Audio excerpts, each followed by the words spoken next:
Boa tarde, irmãos. Eu sou a Fernanda, sou médium da Casa de João Pedro, também sou nutricionista e vim hoje aqui conversar com vocês um pouquinho sobre vegetarianismo e espiritismo. Nós vamos ver hoje um pouquinho sobre nutrição dos corpos mentais, espirituais, energias de pensamentos, energias dos alimentos. Vamos falar um pouquinho sobre a nutrição do corpo físico, sobre o vegetarianismo e sobre o que o espiritismo tem nos descrito a esse respeito. Antes de iniciar aqui a explanação, eu gostaria de deixar claro que eu não estou aqui para fazer apologia ao consumo ou não consumo de nenhum tipo de alimento. Na verdade, eu estou aqui para a gente refletir um pouco sobre a forma como nós temos nos alimentado e, principalmente, sobre considerar não só uma alimentação menos artificial, não só uma alimentação mais preocupada com a nossa saúde física e mental, mas também numa alimentação preocupada com os nossos irmãos animais. Eu acredito, nós sabemos que tudo está ligado, o nosso ser não é só o ser físico, né? Nós não somos só este corpo, nós temos outros corpos mais sutis que também devem ser alimentados de alguma forma. Estes corpos são sedes das nossas funções psíquicas e espirituais. A alimentação não está limitada apenas à comida ou à bebida que nós ingerimos. Nós também nos alimentamos de sons, de perfumes, de cores, de sentimentos, de pensamentos. Nós nos alimentamos de orações. E esta alimentação dos corpos sutis, da mesma forma como nós fazemos com o nosso corpo físico, ela tem que ser feita várias vezes ao dia. Então, nós temos que sempre estar preocupados, vigiando os nossos pensamentos, vigiando as nossas comunicações com as pessoas, não só a comunicação verbal, mas também a comunicação de gestos, de olhares. Então, essa alimentação espiritual, da mesma forma como a física, tem que estar muito presente ao longo do dia todo. Para cada corpo, para cada camada energética, né, que são os corpos mais sutis, é necessário um alimento específico e uma forma para absorvê-lo. O corpo astral, por exemplo, a gente pode dizer que se alimenta de sentimentos, se alimenta de emoções e de elementos que são constituídos por uma matéria mais fina. O corpo mental, a gente pode também afirmar que deve ser alimentado com a pureza de pensamento, através de reflexões, de orações e formas de pensamento elevados. Então, novamente, a gente pode ver aí que é muito importante essa alimentação, né, desses corpos sutis ser também feita o dia inteiro, né? Então, não é só o corpo físico que precisa ser alimentado. Esses corpos mais sutis também precisam ser alimentados. E os alimentos em si para o corpo físico, nós sabemos que eles também têm uma energia vital, uma bioenergia que nós absorvemos junto com a bioquímica desses alimentos. Então, corpos sutis, alimentação com pensamentos, emoções, orações. E o corpo físico, alimentação com o que a natureza nos proporciona. Bom, os alimentos têm um peso energético, da mesma forma como os corpos sutis se alimentam de ou bons pensamentos, ou boas energias, ou más energias, vai refletir no corpo físico. Da mesma forma, o corpo físico, se alimenta de alimentos mais densos, isso vai refletir também nos corpos mais sutis, porque, como nós vimos, está tudo ligado, certo? Então, a alimentação de um vai reverberar na do outro. Então, está tudo muito ligado. E o que nós sabemos, né? Para esse nosso revestimento físico, nós sabemos que existem, como eu falei, alimentos mais densos, alimentos mais leves, excitantes, calmantes, elevado teor de gordura, fácil digestão, ricos em vitaminas, enfim. Existe uma infinidade de alimentos que a natureza nos proporciona. Mas existem alguns elementos que possuem uma camadinha de energia fina e mais sutil, aqueles elementos que são de fácil digestão, e que o consumo destes alimentos não nos traz acumulação de toxinas, certo? Então, ele deixa o nosso corpo mais limpo, digamos assim. São alimentos que aumentam os nossos campos de energia sutil e que mantêm em equilíbrio os nossos centros psíquicos. Então, como eu falei ali, um pouquinho antes, tudo está ligado. A alimentação do corpo físico com a alimentação do corpo espiritual, dos corpos mais sutis. A alimentação dos corpos sutis com a alimentação do corpo físico. Está tudo ligado. Estes alimentos que eu falei agora são os mais frescos, os de frutas, verduras, folhas verdes, vegetais, raízes, cereais. Enfim, como vocês podem ver aqui os exemplos, são os alimentos que são mais naturais possíveis. Os alimentos que, como a gente fala, alimento de verdade.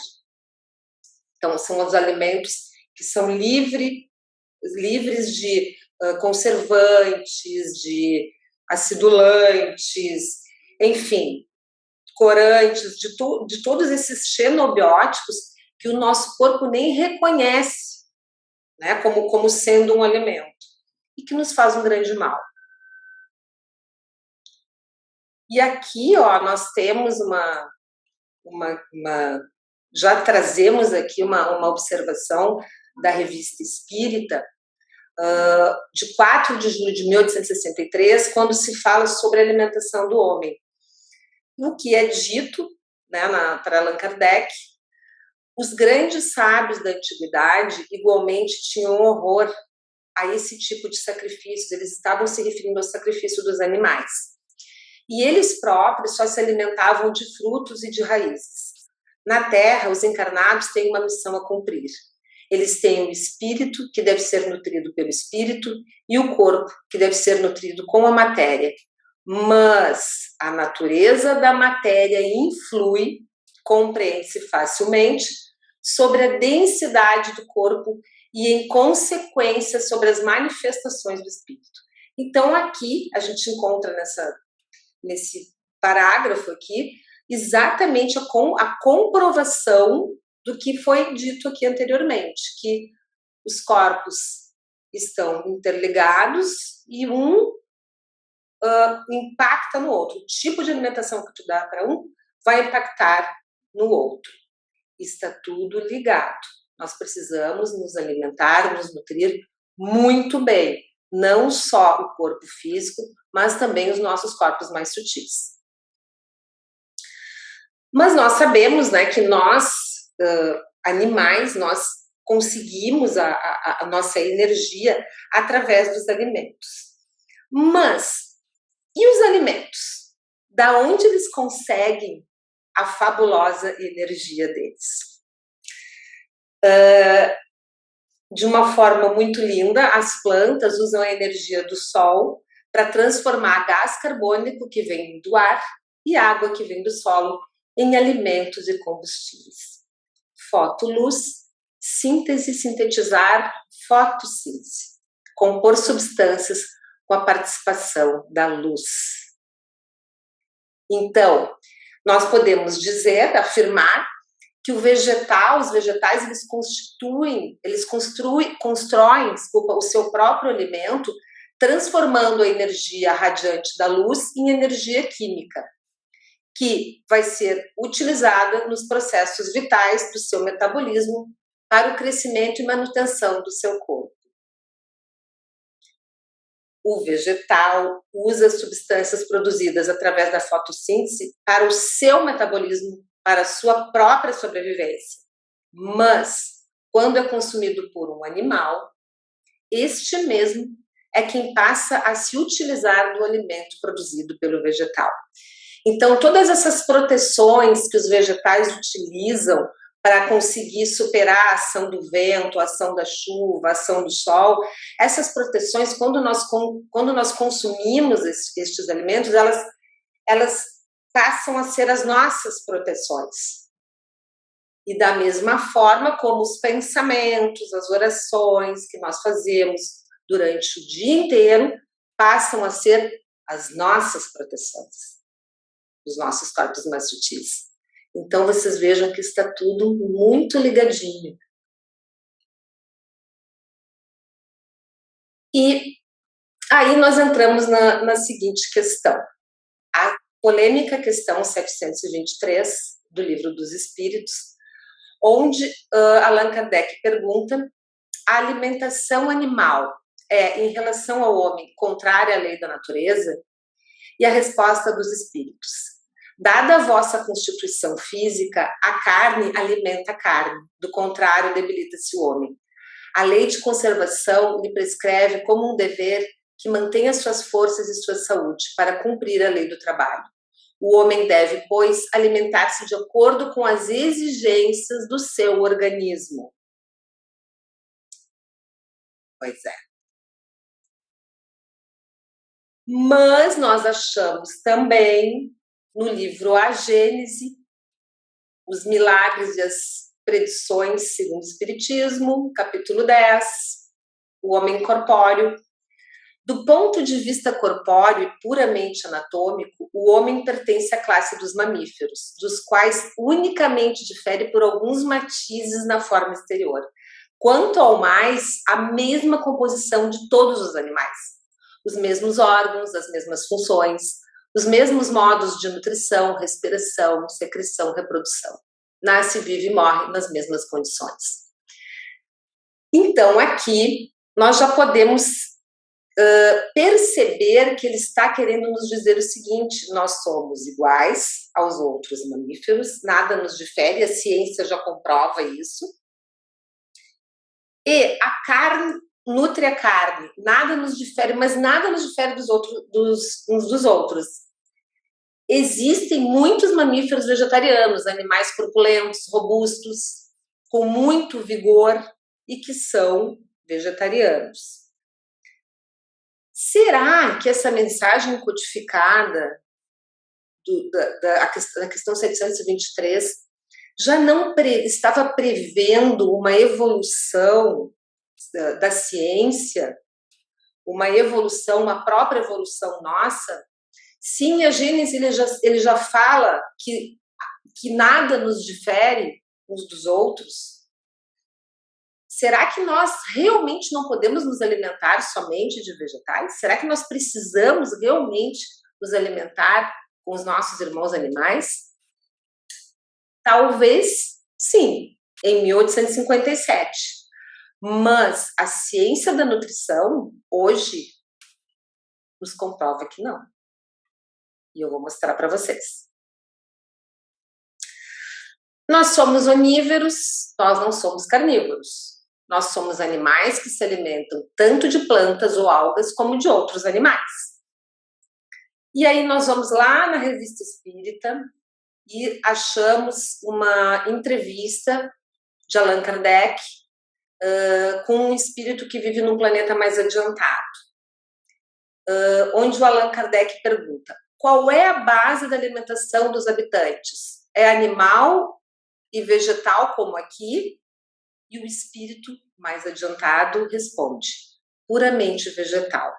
O homem é protetor dos animais. Claro, né, pessoal, é um espírito adiantado, num planeta adiantado, mas isso só comprova que nós também precisamos fazer essa evolução. Nós precisamos muito, sim, evoluir também em relação à forma como nós estamos nos alimentando. E aí eu já trouxe aqui um outro trecho bem interessante, também da Gênese: todavia, à medida que o senso moral prepondera, desenvolve-se a sensibilidade, diminui a necessidade de destruir, acaba mesmo por desaparecer, por se tornar odiosa. O homem ganha horror ao sangue. Contudo, a luta é sempre necessária ao desenvolvimento do espírito, pois, mesmo chegando a esse ponto que parece culminante, ele ainda está longe de ser perfeito. Só à custa de muita atividade adquire conhecimento, experiência e se despoja dos últimos vestígios da animalidade. Mas, nessa ocasião, a luta, de sangrenta e brutal, que era, se torna puramente intelectual. O homem luta contra as dificuldades, não mais contra seus semelhantes. Isso é muito legal, porque nos mostra que a forma como nós estamos nos alimentando reflete na nossa própria evolução moral. E aí a gente precisa sim conversar sobre isso. A gente precisa estudar sobre isso, debater este tema. E aí já trago aqui também uma questão muito interessante do Livro dos Espíritos, 724. Será meritório abster-se o homem da alimentação animal ou de qualquer outra por expiação? Sim, se praticar essa privação em benefício dos outros. Aos olhos de Deus, porém, só há mortificação se houver privação séria e útil. Por isso é que qualificamos de hipócritas os que apenas aparentemente se privam de alguma coisa. Então, essa evolução moral pressupõe uma verdade do teu coração. Eu realmente quero mudar isso, eu quero respeitar mais o meu planeta, quero respeitar os meus irmãos animais, eu vou definir isso dentro de mim. Isso tem que ser uma verdade, não uma hipocrisia. Mas aí a gente pode conversar um pouquinho agora sobre o vegetarianismo. Como então, se eu quero realmente fazer essa mudança, se tem essa verdade no meu coração, se eu tô preocupado com os meus pensamentos, as minhas emoções, eu sei que os corpos estão juntos e que isso vai refletir tudo isso que nós falamos aqui no início. Nas questões práticas, como eu posso fazer isso? Isso é possível? Isso é viável? Bom, vamos falar um pouquinho então sobre o vegetarianismo. Segundo a Sociedade Vegetariana Brasileira, é considerado vegetariano todo aquele que exclui da sua alimentação todos os tipos de carne, aves e peixes e seus derivados, podendo ou não utilizar laticínios ou ovos. Nós classificamos os vegetarianos em vários grupos, eles têm subgrupos de classificações. Nós temos o ovo lacto, que é o vegetariano que utiliza ovos e leite. Nós temos o lacto vegetariano, que é o que não utiliza ovos, mas utiliza leite e derivados. O ovo vegetariano, que não utiliza laticínios, mas consome ovos. O vegetariano estrito, que não utiliza nenhum tipo de proteína animal na sua alimentação, mas se veste com lãs, couro, enfim, ele se veste com algo que seja de origem animal. Nós temos o vegano, este sim, não usa nada de origem animal, não se veste com nada de origem animal e, obviamente, não consome nada na sua alimentação de origem animal. Nós ainda temos os frugívoros e os crudívoros, que são dois subgrupos também de vegetarianos, mas os frugívoros são os que só se alimentam de frutas e os crudívoros são os que são vegetarianos que se alimentam de alimentos crus. E aí nós temos na obra Consolador, onde se pergunta ao Emmanuel: é um erro alimentar-se o homem com a carne dos irracionais? E o Emmanuel responde: se o estado de materialidade da criatura exige a cooperação de determinadas vitaminas, estes valores nutritivos podem ser encontrados nos produtos de origem vegetal, sem a necessidade absoluta dos matadouros e frigoríficos. Nosso sábio Emmanuel, há mais de 70 anos, nos trouxe essa preciosidade, antecipando todos os achados que nós temos hoje na ciência da nutrição. Mas, então, continuando, do que se alimentam e como sobrevivem e onde se encontram os nutrientes necessários para a perfeita sobrevivência dos vegetarianos. Aqui eu vou falar um pouquinho sobre adequação nutricional, mas bem pouquinho, tá, pessoal? Só para mostrar para vocês que isso realmente é possível, tá? E que os estudos não demonstram nenhum aumento de prevalência de doença crônica degenerativa não transmissível em populações vegetarianas, certo? E aqui eu vou falar um pouquinho sobre isso, sobre a prescrição nutricional. Em relação aos macronutrientes, que a gente chama que são os grandes grupos, em relação aos carboidratos, a adoção da dieta vegetariana não leva à ingestão excessiva de carboidratos, porque muitas pessoas pensam, mas ele come menos proteína, então vai ter que aumentar a quantidade de carboidratos.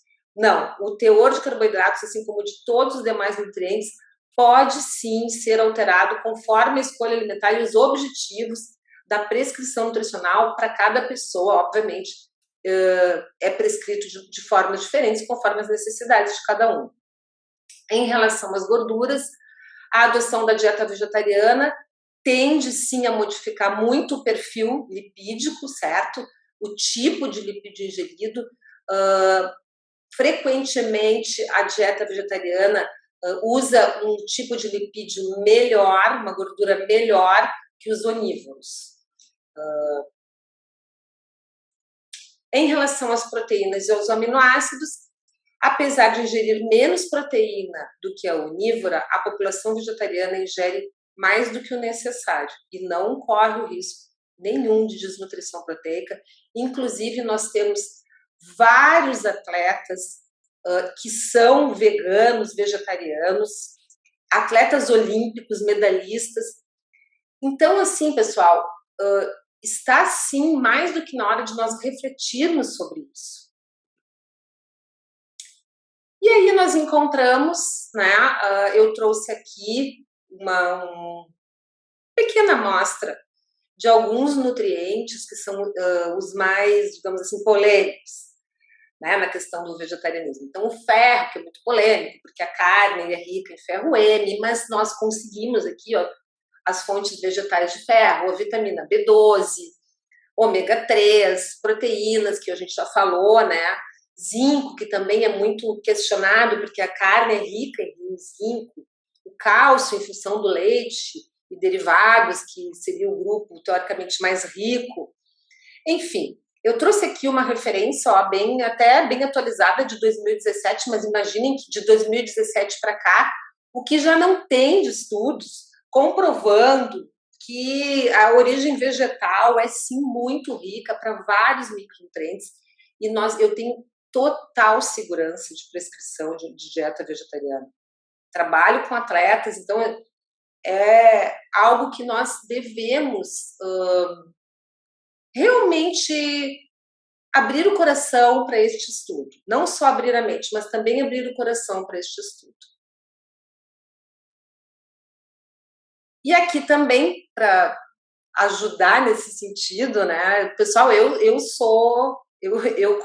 como proteína animal, tá? Eu não tô aqui, eu não sou vegetariana. Eu gostaria muito de ser, mas eu não sou. Eu já faço alguns dias sem comer carne, mas eu ainda não consegui não comer nenhum dia. Mas eu trago aqui alguns mitos e verdades para ajudar, né, a todos nesta reflexão importante. Mito: a proteína vegetal é incompleta? A proteína vegetal é carente de aminoácidos? A verdade: alguns alimentos podem apresentar teor baixo de um ou mais aminoácidos. A combinação de alimentos de grupos diferentes fornece todos os aminoácidos em quantidade ótima. Mais uma vez, depende da forma como tu vai fazer essa dieta. A proteína proveniente de fontes vegetais não é tão boa quanto a proveniente de fontes animais? A verdade: a qualidade depende da fonte de proteína vegetal ou da sua combinação. As proteínas vegetais podem ser iguais ou melhores do que as proteínas animais, com certeza. As proteínas de alimentos vegetais diferentes têm de ser consumidas juntas na mesma refeição para atingir o elevado valor nutricional? Não. A verdade, os aminoácidos não precisam ser consumidos todos na mesma refeição. É mais importante consumi-los ao longo do dia. As proteínas vegetais não são bem digeridas. A verdade, a digestibilidade varia de acordo com a fonte e o preparo da proteína vegetal. A digestibilidade da proteína vegetal pode ser tão alta quanto animal para alguns alimentos. Sem carne, ovos ou laticínios, a proteína vegetal não é suficiente para atender a necessidade humana de aminoácidos. Mentira! A verdade, a ingestão de aminoácidos essenciais pode ser atingida tranquilamente, utilizando apenas proteínas vegetais ou uma combinação delas com as animais. Ovos, leite, queijo, por exemplo. Pessoal, como eu falei para vocês, existem muitos atletas que precisam de uma quantidade alta de proteína que são veganos. Então, é possível.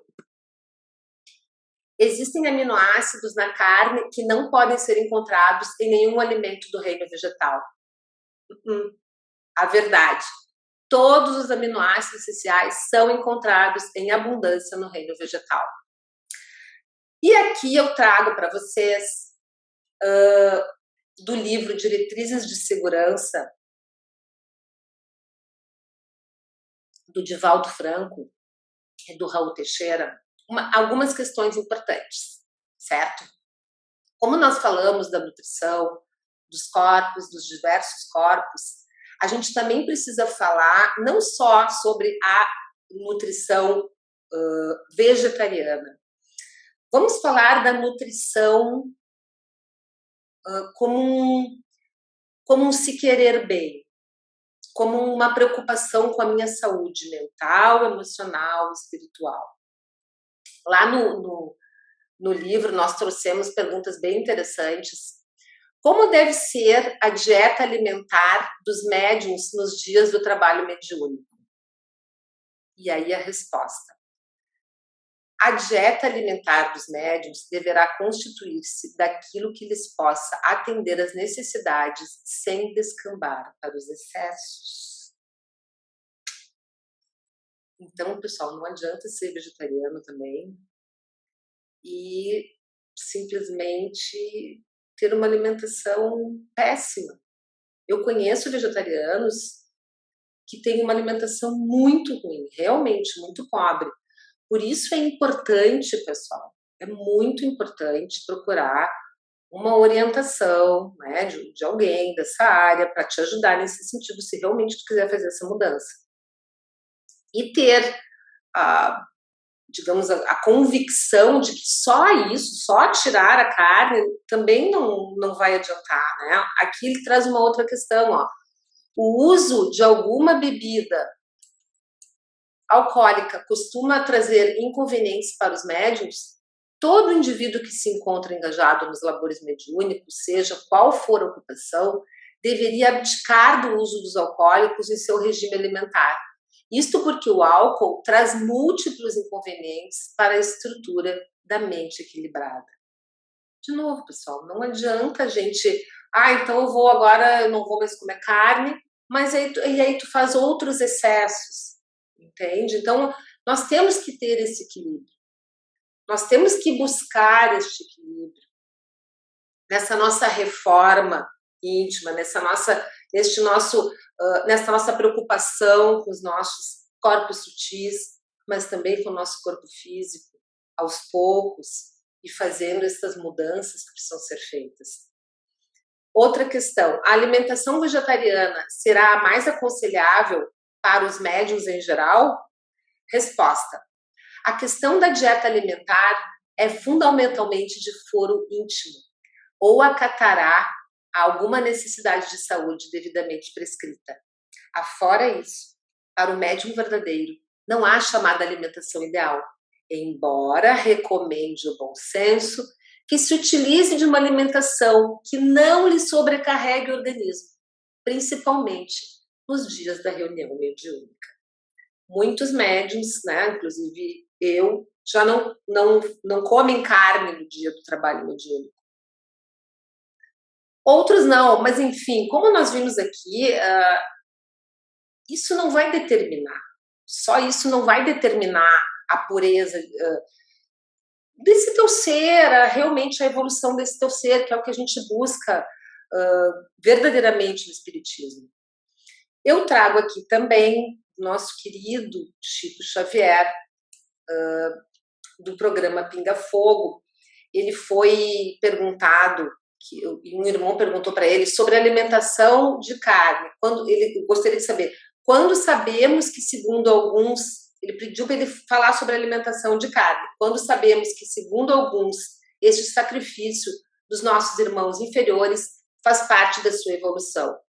E aí o Chico Xavier basicamente respondeu que nós ainda estávamos subordinados aos valores proteicos que nós recebemos da carne, que nós não podemos passar a ser vegetarianos de um dia para o outro, né, que também já falamos aqui, e sim educar o nosso organismo para essa adaptação, que a maioria ainda necessitava da carne.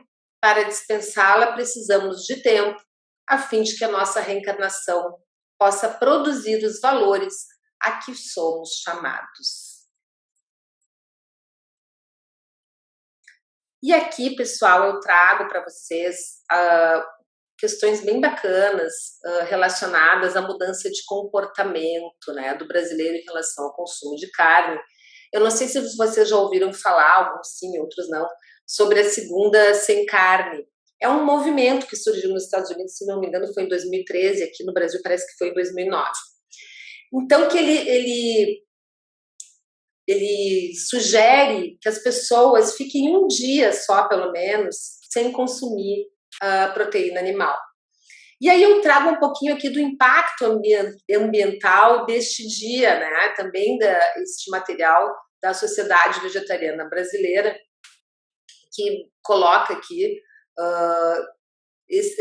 um dia, né? Em um dia, o que tu poupa, né? Em termos de terras, o que tu poupa em termos de grãos, né? Esses grãos que alimentam os animais, o que tu deixa de emitir de energia, quanto que tu poupa de água.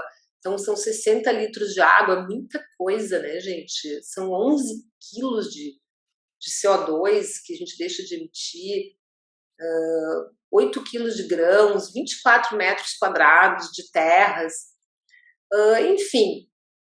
São algumas questões que a gente precisa refletir e que impactam tanto na natureza. Será que a gente não pode mesmo ficar um dia sem carne? Né? Em 2 dias, e ir se preparando, né? Nos preparando para esta mudança, eu acho super viável. Mas, claro, né, pessoal, como eu falei, então a gente tem que ter uma orientação em relação a isso. Bom, concluindo,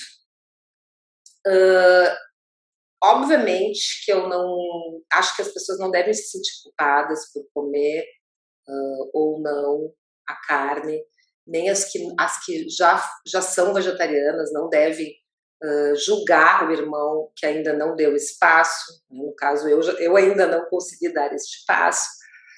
Cada um vai ter o seu tempo, mas nós temos sim um dever. Eu acho que nós temos um dever. Eu acho que é nosso dever avaliar os prejuízos que nós causamos nas vidas dos que nos cercam, o alcance das escolhas que nós estamos fazendo. Na medida que nós vamos nos tornando mais conscientes, nós vamos percebendo que a nossa vida não diz respeito somente a nós. Nós somos corresponsáveis por aquilo que nós semeamos e geramos nas outras vidas. E nesse planeta de transição, nós não podemos mais ter aquela visão, eu faço isso só diz respeito a mim e a mais ninguém. Com uma visão mais ampliada da vida, da lei de solidariedade, de cooperação, que nos interconecta, nós vamos perceber que a nossa vida impacta, sim, em muitas outras vidas. E, obviamente, aumenta muito a nossa responsabilidade pelos nossos atos. Porque não diz respeito apenas ao nosso destino, mas ao que estamos semeando nos outros destinos. E a forma como nós temos nos alimentado tem, sim, muito a ver com tudo isso. Então, este estudo é muito raso, certo? Eu trouxe aqui realmente um resuminho, mas proponho mais estudos, proponho mais reflexões e rever estes velhos hábitos. Né? E no caso da alimentação do corpo físico, claro, respeitando o tempo de cada um vai ter o seu tempo, mas procurar a ajuda de um profissional e iniciar as mudanças que nós sabemos que devem ser feitas. Sejamos nós, com a nossa presença, o remédio que alivia os padecimentos físicos e morais dos nossos semelhantes. E aí, né, a gente encerra aqui com essa frase maravilhosa, né? Então, Jesus, nosso mestre, nosso guia, sabe, eu acho que nós devemos construir essa fortaleza interna que nasce da verdade do nosso coração, que nasce do estudo, que traz as respostas, que clareia as dúvidas e que consolida a nossa convicção. Fortaleza moral pelo cumprimento dos nossos deveres, buscando essa alimentação espiritual que nos dá força para seguir. Busquemos sempre nos nutrir de luz, tanto pelo estudo quanto pelo bem que venhamos a semear e a espargir. E com a prática do bem, treinando, buscando, sempre nos colocarmos como servidores de Jesus. Acho que é isso aí, né, pessoal? Não é o que entra pela boca que contamina o homem, mas o que sai da boca, porque procede do coração. Muito obrigada, espero que vocês tenham gostado e agradeço a Deus por essa oportunidade e a todos da Casa de João Pedro por este momento juntos. Obrigada e até mais.